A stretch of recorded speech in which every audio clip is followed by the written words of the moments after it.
Thank you for joining me for the weekly update from Crestview Middle School. There are several important dates that I need to run through with everyone.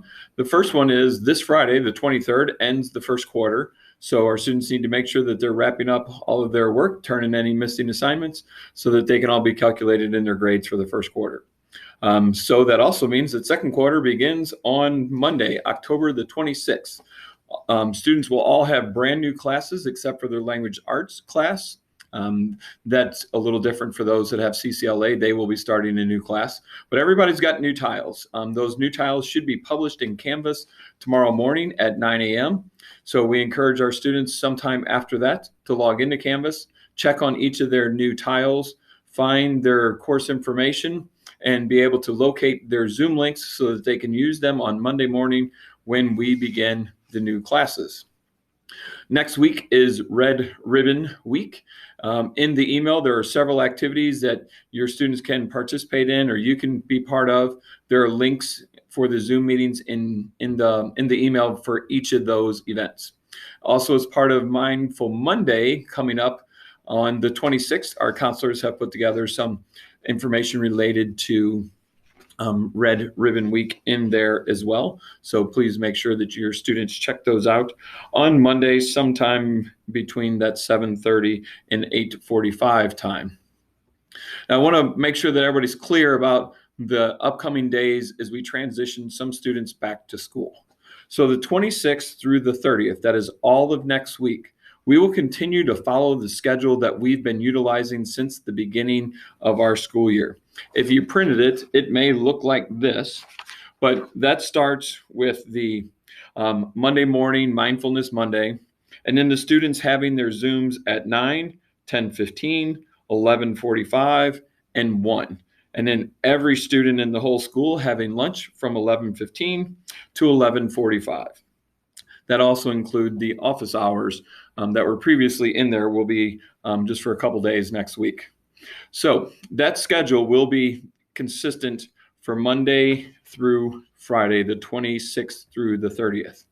Now, to help our teachers transition back to in-person learning and virtual learning, or at school and at home learning, for the following week, on the 29th and 30th, that is next Thursday and Friday, a lot of the learning will be asynchronous. The teachers will start the Zoom calls, they'll take attendance, they'll make sure that the students are aware of the assignments they need to complete for both of those days, but you can anticipate that the Zooms are not going to last the full hour on Thursday and Friday of that week.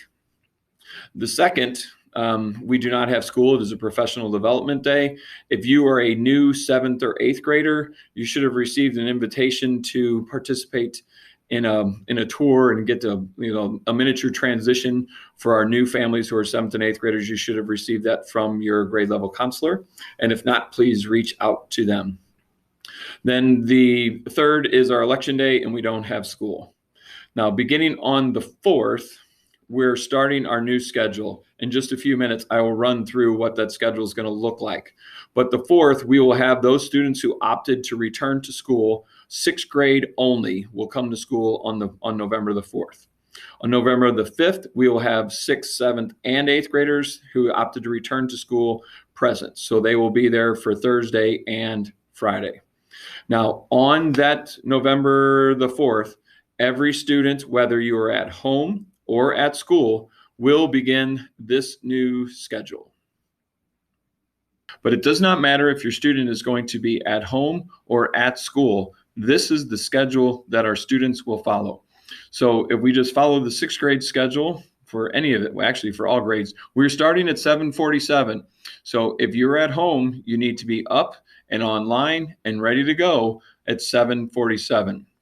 You will see that class goes to 9:18, 7th grade 9:22, and 8th grade 9:22.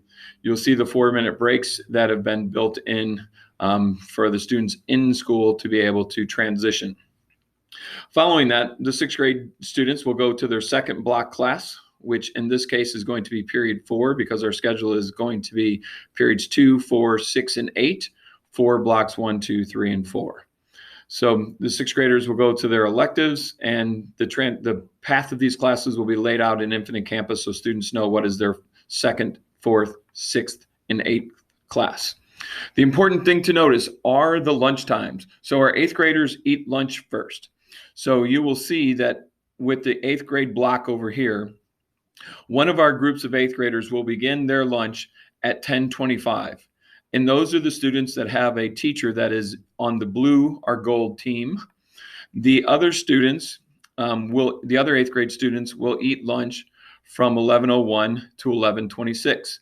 And those will be the students that have a silver PE or stretch teacher during second block. And you will find those names down here at the bottom of the list. And these are only for their second block teacher for the 8th grade to determine what lunch shift they will eat with. 7th grade students will eat during this block, and it will be determined by which elective teacher they have will tell them which time they eat lunch.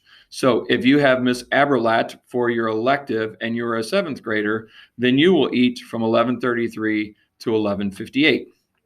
And the students who are on this side will eat from 12:05 to 12:30. For our 6th graders, theirs is in the last block, and this is their designated on which teachers fall into the silver PE or stretch for this time of the day only. So if it's 8th period, Mrs. Betts, this is your lunchtime. If it's 8th period and you have Mrs. Mutton, then this is your lunchtime, 1:10 to 1:35. So the students may have these teachers throughout the day, but the determining factor on when they eat lunch is determined by these particular blocks. So 8th grade, second block, which is 4th period on their schedule, 3rd block for 7th grade, which is their 6-hour class, and 6th grade will be the 4th block, which will be 8th period on their schedule, and which one of these teachers that they have during that time. If you have any additional questions about the schedule or anything else related to returning to school, feel free to reach out to me. Those students who are returning to school, there's an additional link in the email with a video that our administrative team put together about some of the, it's more of a day in the life of the students that will be returning to school. So please make sure you check that out as well. Have a great week. And again, if there's anything else that you need to help us with your transition either to in-person learning or maintaining your at-home learning, please don't hesitate to reach out. Thank you.